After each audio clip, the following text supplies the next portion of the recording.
first day of HoliVlog or Vlogmas or whatever. It's a big surprise, right? I am actually headed into campus today because I am talking to my friend Wendy's class today. She's teaching a class on the history of witchcraft. So I am the real life show and tell today, I guess. So I am all set to go down there and visit with them, and we'll see what we get up to. I've got a horsey advent calendar open. It's not crafting related, but hopefully y'all will enjoy these. Let me know if there's something particular you would like to see this month. We'll be going through Christmas Eve, and yeah, so questions or things you want to see, just drop them in the comments and we'll get around to them, I guess. All right, check back in a bit. Well, y'all will recognize this now familiar place as my office. I just got in and I'm getting myself together to go over to Wendy's class, and trying to hope that I can be a good example today. I'm also looking at some stuff. I'm developing a new descriptive astronomy class for the next fall, and I'm thinking about how I can do things differently in there rather than doing a regular exam type situation. I think I'm going to have them to do, and this is going to sound a little silly, but I'm going to do mood boards where they take objectives from each unit and they create a display on Pinterest or with a PowerPoint slide or something that help explain or give information about the objectives that they've selected. And I think that would be kind of cool, because that way you can check their understanding of it, but it's not a test, because our traditional testing structure is not necessarily the best way to probe people's understanding of a subject. But anyway, so I'm getting myself together for Wendy's class, and I am getting some things together for my classes, and we're going to walk over in a little bit, and I'll try to take some footage on campus. The trees right now are beautiful on campus, so I think y'all would enjoy seeing those. But anyway, I'll check back in later. Hey buddy, it's one of my barn cats, and they kind of pick on him, so I feed him back here by my rabbits. It's okay. He waits for me every day to come back here and feed him. Nancy wins for getting me my first holiday card. Yay! Isn't it sweet? Look at that little kitty cat. Isn't he cute? I love that. And then she always puts a wax seal on her envelopes. So that's always something to look forward to see what seal she's going to use. So that's really cool. Very neat. Thanks, Nancy. Mackerel sky, never long wet, never long dry. There was cirrus clouds when I first got home. The other saying is, mare's tails and mackerel scales make lofty ships carry low sails. These are alto cumulus clouds with some alto stratus mixed in, because it's going to rain tomorrow. Aren't they beautiful?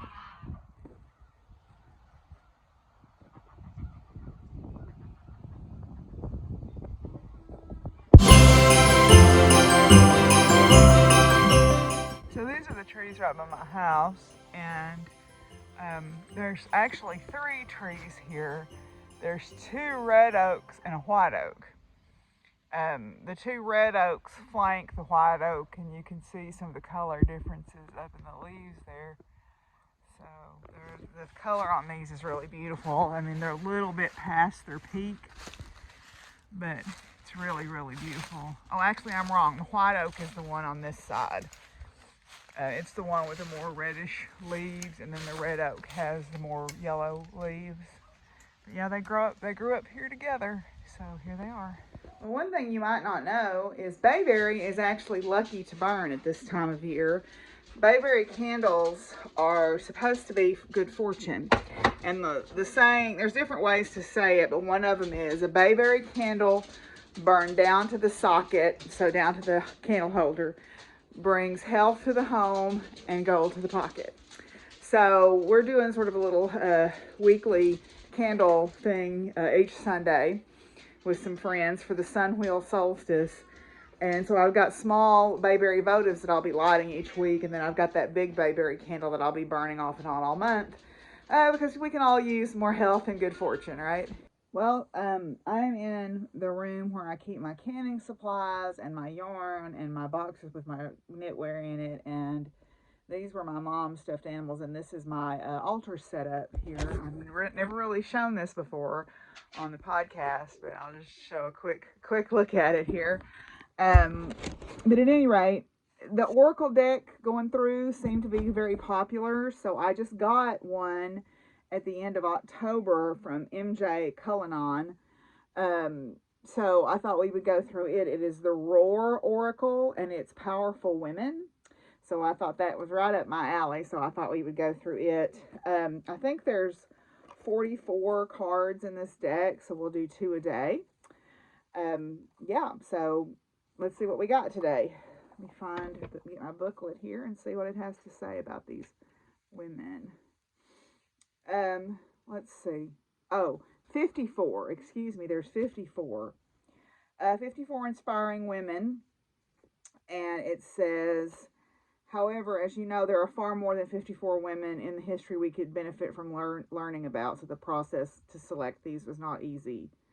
It says, a quick note, not every woman in this deck is perfect. Brave, yes. Outspoken and rebellious, you betcha. But without criticism, no. There are some women who, though they made history and instrumental in creating change, it doesn't necessarily mean we want to be just like them. Boadicea is an example of this, as her rage opened the door for her to kill thousands of innocent people, including women. So I think that's where we talked about, you can't, people are not black and white, they're shades of gray, and you have to take them as such.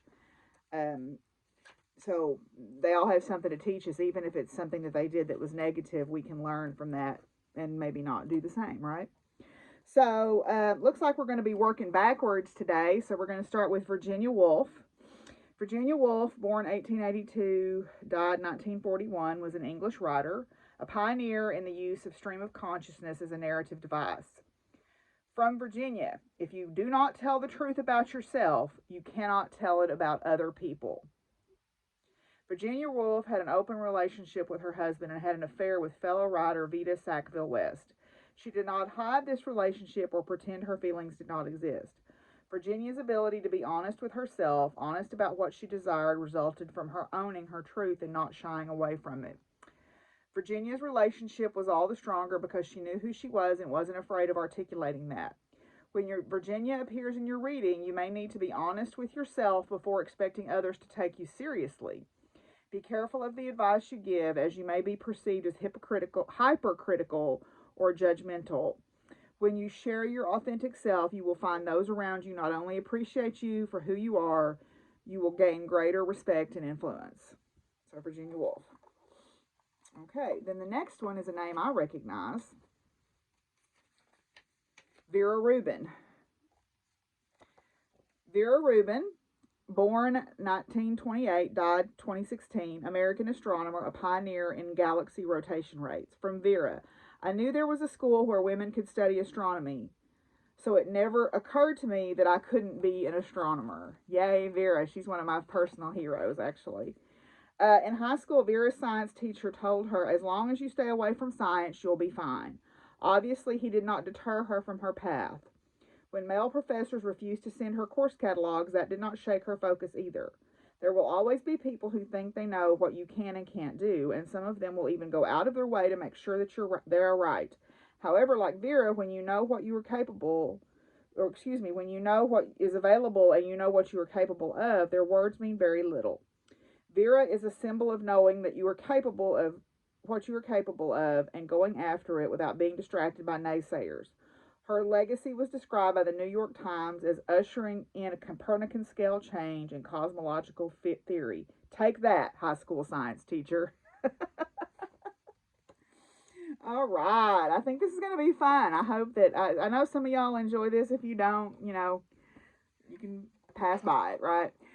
So that's where I'm going to end these videos. I'm going to try to keep these short-ish. There'll be days when they're longer than others, but I'm going to try to keep these short-ish. But, I want to do these oracle readings because they seem to be pretty popular with people. We'll have to do 3 someday. But anyway, I'm going to sign out, and I'll see y'all tomorrow. Bye.